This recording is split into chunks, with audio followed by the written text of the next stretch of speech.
Assalamualaikum warahmatullahi wabarakatuh. Salam sejahtera untuk kita semuanya. Perkenalkan, nama saya Indah Permatasari, SKEP Nurse NKEP, salah satu dosen program studi ilmu keperawatan Fakultas Keperawatan di Institut Citra Internasional. Pada pernyataan diri dosen dalam wujud kerja Tridharma Perguruan Tinggi atau yang sering disebut sebagai PDD UKTPT pada bidang pengajaran untuk kegiatan sertifikasi dosen tahun 2025. Pada kesempatan ini saya akan menjelaskan teknik untuk pengajaran yang sesuai dengan sertifikasi dosen tahun 2025 melalui Delivery Interaction Assessment pada kegiatan perkuliahan.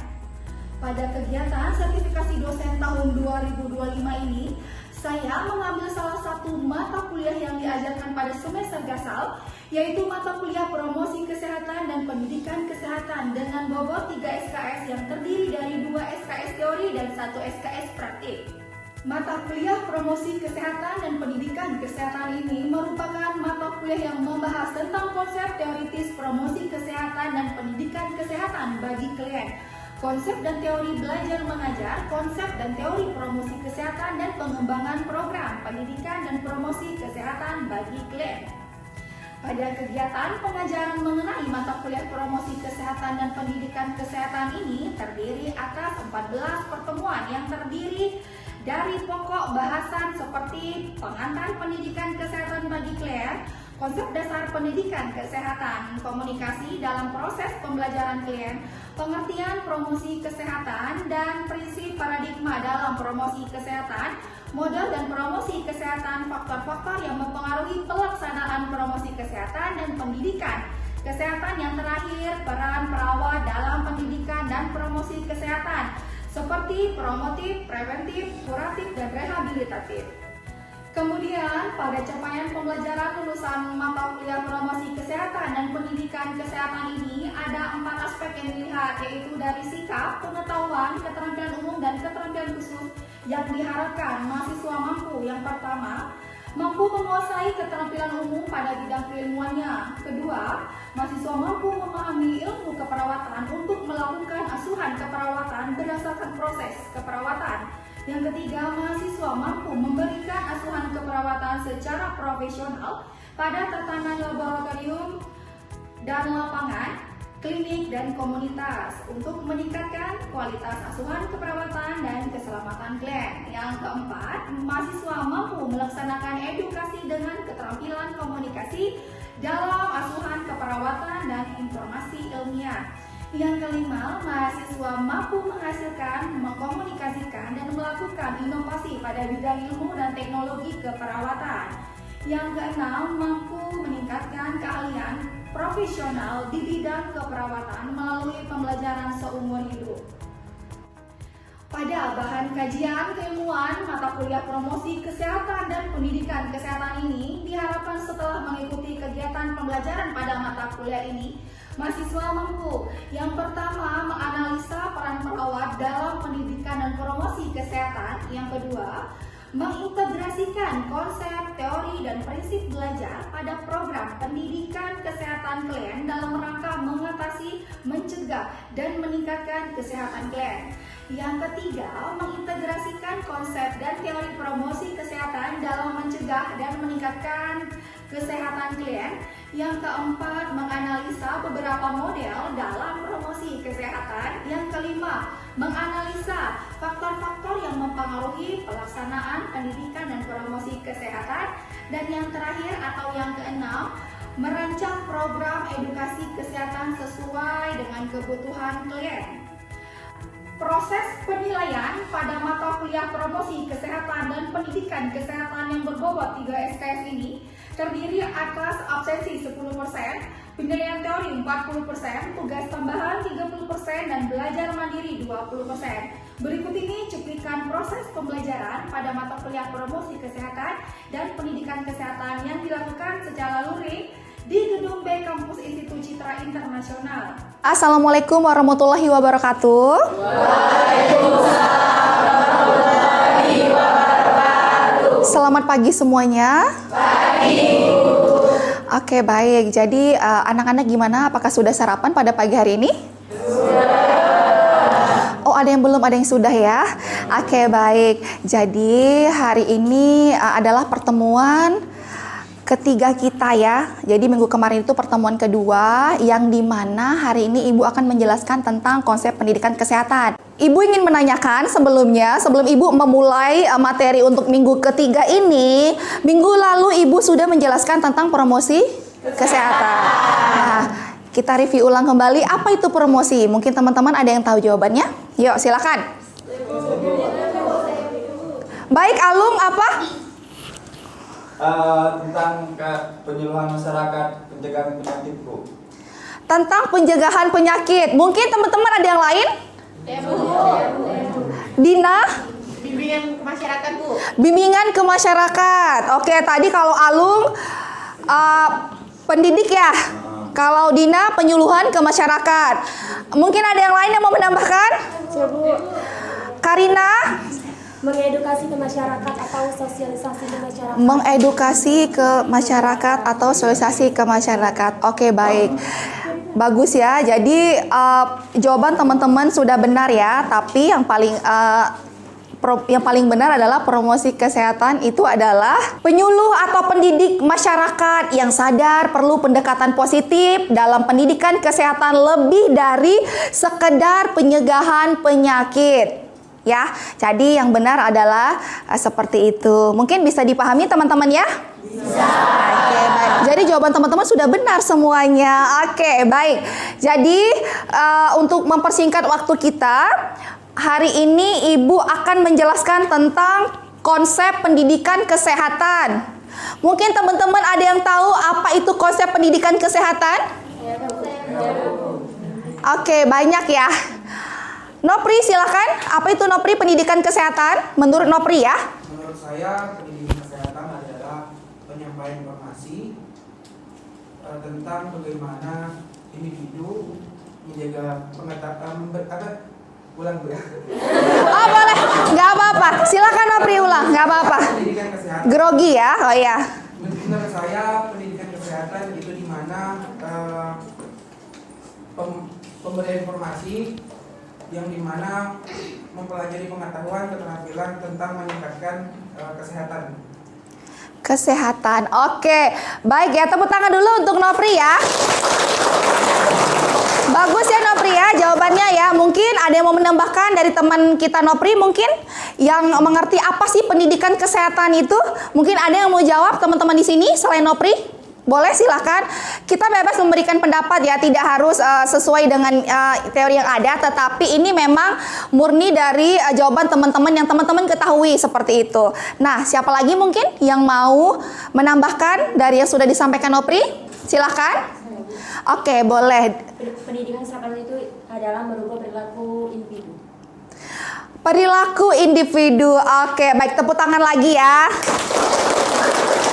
Baik, terima kasih Lisa ya. Oke, baik. Dari jawaban Lisa dan Nopri, kita langsung ya. Jadi pendidikan kesehatan adalah di mana proses yang direncanakan dengan sadar untuk menciptakan peluang bagi individu-individu untuk senantiasa belajar bagaimana memperbaiki kesalahan atau literasi, kemudian serta meningkatkan keterampilan dan pengetahuan demi kepentingan kesehatannya. Jadi, di mana yang dimaksud adalah bagaimana seorang perawat melakukan penyuluhan kepada masyarakat. Biasanya yang dilakukan di rumah sakit, kemudian dilakukan di puskesmas. Itu dinamakan adalah edukasi atau pendidikan kesehatan, seperti itu ya. Mungkin teman-teman pernah melihat di sebuah rumah sakit ataupun biasanya di rumah sakit itu di sebuah poli ya. Kalau di puskesmas kan memang biasanya di ruang depan biasanya mereka selalu melakukan penyuluhan kan. Ada posbindu, ada posyandu dan lain-lain seperti itu ya, untuk memberikan materi edukasi kesehatan kepada masyarakat yang biasanya memang mereka mengalami suatu penyakit seperti itu. Oke, kita next ya.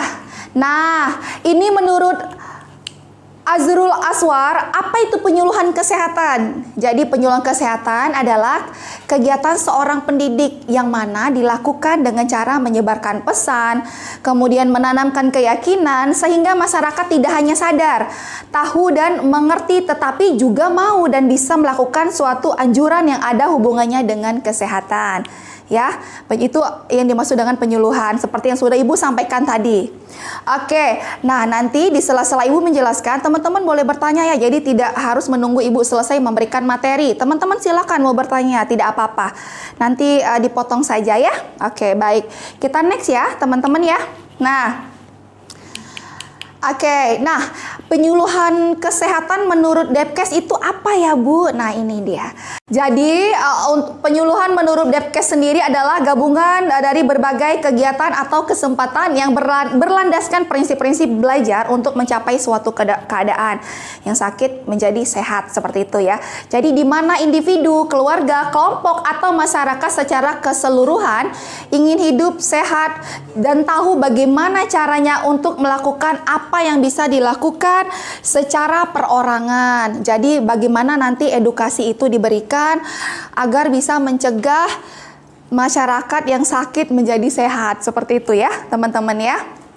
Jadi itulah fungsi kita sebagai seorang perawat secara baik individu ataupun secara komunitas. Jadi pentingnya kita memberikan edukasi kesehatan. Jadi kita yang memang sudah sebagai seorang perawat ini jangan hanya memberikan edukasi misalkan hanya di rumah sakit ataupun di puskesmas, tetapi kepada keluarga kita pun tidak apa-apa seperti itu ya. Oke, next ya teman-teman. Nah, ruang lingkup dari pendidikan kesehatan itu apa aja sih? Nah ini dia. Jadi ruang lingkupnya itu merupakan gambaran penting dan bagian dari perawat yang profesional dalam upaya melakukan promosi kesehatan. Seperti itu. Jadi kita sebagai seorang perawat harus benar-benar profesional dalam melakukan promosi ya. Jangan nanti tiba-tiba lagi bad mood, lagi nggak semangat, tiba-tiba kita malah menjadi memberikan edukasi sembarangan ke pasien seperti itu ya teman-teman. Jadi haruslah menjadi seorang perawat yang memang profesional. Oke. Kemudian dimensi tempat penyelenggaraannya di mana saja seperti yang Ibu jelaskan tadi, bisa di rumah sakit, bisa non rumah sakit, bisa seperti misalkan di ruang ibadah, bisa di rumah. Nah, jadi tidak hanya berfokus pada satu tempat seperti itu ya.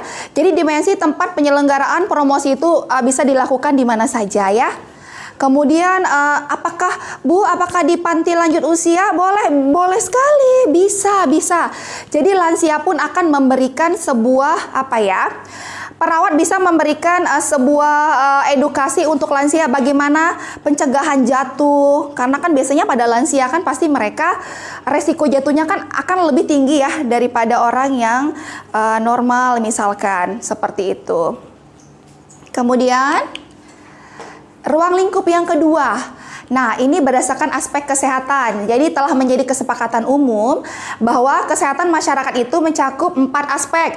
Yang pertama yaitu ada promotif, kemudian preventif, kemudian kuratif, kemudian rehabilitatif. Apa itu promotif? Promotif adalah promosi kesehatan. Kemudian, apa itu preventif? Pencegahan, bagus sekali. Kalau kuratif apa? Pengobatan. Kalau rehabilitatif? Penyembuhan. Waduh, keren sekali ya anak-anak ya. Berarti sudah memahami dari aspek-aspek yang dalam kesehatan ya. Apa tadi yang pertama? Preventif, kuratif. Oke, baik. Jadi keren sekali ya teman-teman ya. Kita next ya. Kemudian yang ketiga, menurut berdasarkan tatanan pelaksanaannya. Apa saja kira-kira tatanan pelaksanaannya? Miranda mungkin apa tatanan pelaksanaannya? Tatanan keluarga, Kemudian selain keluarga? Sekolah. Tempat kerja. Tempat umum. Kemudian? Fasilitas pelayanan kesehatan. Jadi benar sekali. Jadi untuk tatanan pelaksanaan di pendidikan kesehatan itu mencakup dari rumah, keluarga, sekolah, kemudian juga fasilitas kesehatan masyarakat. Oke, baik. Kita next ya. Nah, sebelum Ibu next nih, mungkin ada pertanyaan mungkin dari teman-teman. Silakan, bebas bertanya. Nggak apa-apa. Ayo, boleh mau bertanya. Atau mungkin Ibu selesaikan dulu, atau nanti baru teman-teman bertanya, atau maunya seperti apa? Boleh, ayo. Selesaikan saja dulu ya. Aduh, udah pinter nih berarti. Oke, kita next ya. Oke, yang keempat ya. Dan berdasarkan tingkat pelayanannya dalam proses pendidikan kesehatan, apa yang diperhatikan? Yang pertama yaitu yang dilakukan promosi kesehatan, kemudian lingkungan khusus, apalagi kemudian selanjutnya rehabilitasi ya. Jadi berdasarkan tingkat pelayanan yang harus perawat lakukan yaitu adalah melakukan promosi kesehatan. Berarti setiap ada masyarakat yang mengalami kesulitan, penyakit, harus dilakukan promosi. Oke. Kemudian sebagai perawat kita juga harus memberikan perlindungan khusus kepada masyarakat pasien. Oke, baik. Kemudian diagnosis dini dan pengobatan segera. Jadi jika menemukan pasien yang misalkan datang ke rumah sakit ataupun ke puskesmas, jika pasien sudah kita kan biasanya melakukan pengkajian ya. Jadi menganalisa dulu apa sih yang dialami oleh pasien, kemudian kita harus memberikan pertolongan secepatnya. Jadi jangan dibiarkan ya pasiennya ya. Oke, baik. Kemudian sebelum Ibu next nih. Nah, kira-kira menurut teman-teman dari apa saja sih dimensi sasaran dari pendidikan kesehatan itu sendiri yang teman-teman ketahui? Individu atau perorangan, kemudian keluarga, selanjutnya kelompok khusus, kemudian masyarakat. Jadi itu harus diperhatikan ya dari 4 aspek dimensi sasaran menurut pendidikan kesehatan ya. Jadi individunya harus diperhatikan, keluarga, kemudian kelompok khusus. Jangan pernah membanding-bandingkan antara yang sehat dan tidak sehat. Jangan pernah juga membandingkan yang miskin dan kaya ya teman-teman ya. Sebagai perawat tadi harus profesional. Bagus sekali, harus profesional ya. Oke, next ya. Kemudian tadi sudah ya dimensi tempat pelaksanaannya tadi ya, sekolah dan lain-lain ya teman-teman. Kemudian peran perawat itu apa sih dalam pendidikan kesehatan? Perawat apa? Memberi perawatan atau yang biasa disebut caregiver ya teman-teman ya. Oke. Kemudian apalagi peran perawat nih yang tahu nih?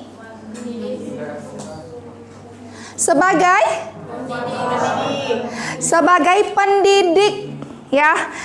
Tadi sebagai pemberi asuhan keperawatan atau caregiver, kemudian sebagai pendidik, kemudian juga sebagai advokat ya. Jadi banyak sekali peran perawat dalam promosi pendidikan atau pendidikan kesehatan. Nah, bisa dilihat ya teman-teman ya.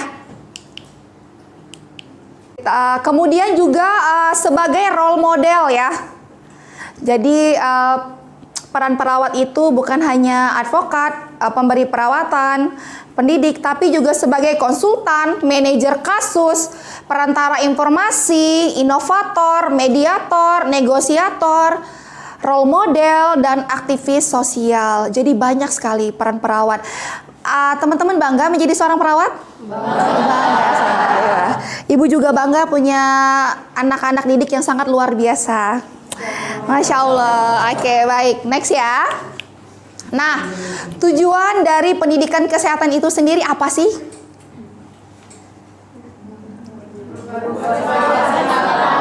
Perubahan sikap dan tingkah laku. Jadi terjadi perubahan sikap dan tingkah laku individu atau perorangan ya. Kemudian juga terjadi perubahan sikap antara kelompok, kemudian masyarakat dan sekitarnya, seperti itu. Oke, baiklah. Selanjutnya ada formulasi tujuan dari pendidikan kesehatan dan promosi kesehatan yang terdiri dari 4W 1H.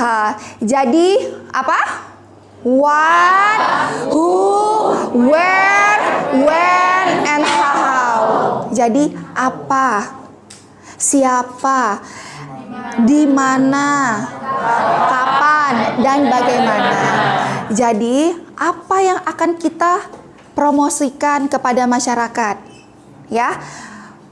What, apa yang akan kita promosikan. Jadi kita sudah harus yang namanya menyiapkan materi atau edukasi yang akan kita berikan kepada masyarakat. Kemudian who, siapa? Sasarannya siapa? Masyarakat. Banyak ya tadi, masyarakat, keluarga. Siapa? Masa khusus. Oke. Kemudian setelah what, who, where, di mana?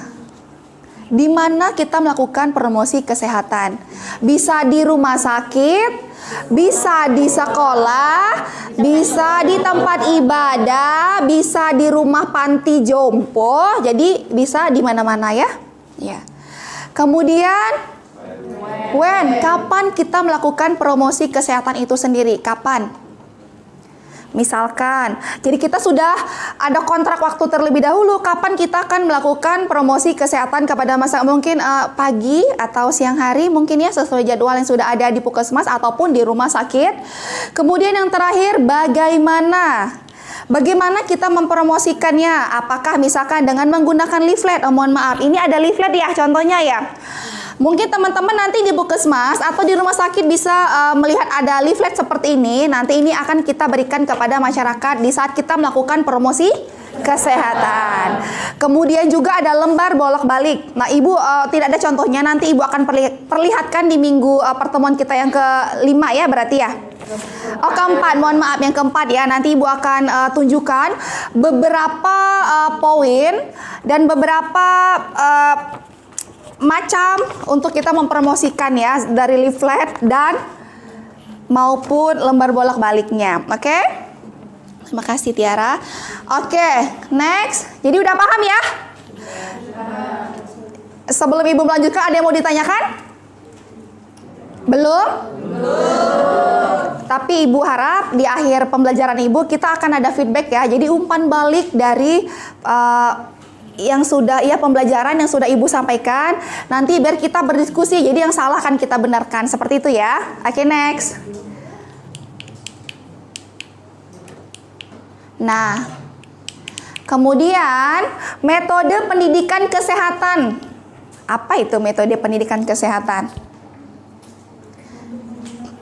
Untuk membina perilaku baru atau seseorang yang mulai tertarik kepada suatu perubahan perilaku atau inovasi.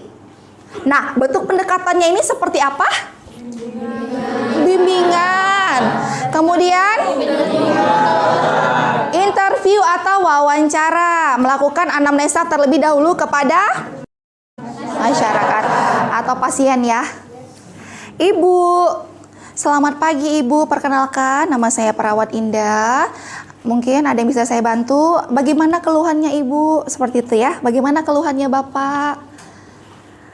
Jadi ditanyakan sebaik-baiknya. Kemudian bimbingan dan penyuluhan. Setelah dilakukan wawancara, kemudian boleh dilakukan bimbingan ya.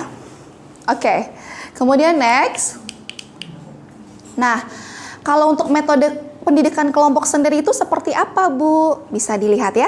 Dalam memilih metodenya itu, yang pertama ada yang namanya kelompok besar. Kelompok besar ya, bukan cikgu besar tapi kelompok besar. Oke. Yang dimaksud kelompok besar itu adalah apabila peserta lebih dari 15 orang. 15 orang. Jadi harus diperhatikan nih, kelompok besar berarti harus lebih dari 15 orang. Oke, kita next ya.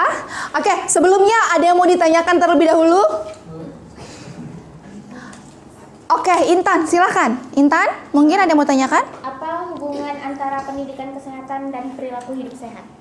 Apa hubungan pendidikan kesehatan dan perilaku hidup sehat? Kalau pendidikan kesehatan itu berarti kita kan memberikan sebuah promosi kesehatan kepada masyarakat. Tapi kalau perilaku hidup sehat itu artinya dari individu sendiri, kita yang menyadari bagaimana perlunya kesehatan untuk diri kita sendiri, seperti itu. Jadi kalau pendidikan kesehatan itu kita ke orang lain, tapi kalau individu ke diri kita sendiri, seperti itu Intan ya. Nah, jadi sebelum kita memberikan penyuluhan kepada orang lain, pentingnya kita untuk bisa me-aware diri kita untuk sehat, seperti itu ya teman-teman ya. Oke, baik, terima kasih Intan. Kita next ya.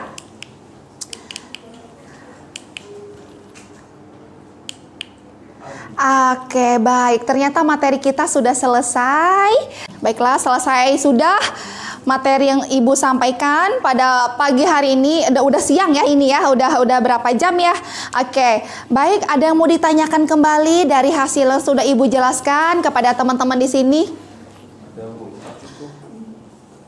Oke, mungkin Alung ada yang mau ditanyakan? Ada Bu. Oke, baik. Bagaimana tanggapan kita sebagai seorang perawat kalau ada masyarakat yang kurang menerima promosi kesehatan? Oke, sebagai seorang perawat ya apa yang harus kita lakukan? Bagaimana jika biasanya masyarakat awam ternyata kurang menerima, ya tidak apa-apa. Jadi seperti ini, yang namanya perawat ataupun masyarakat, mereka mempunyai hak masing-masing. Jadi mereka boleh menolak, boleh apa? Menerima.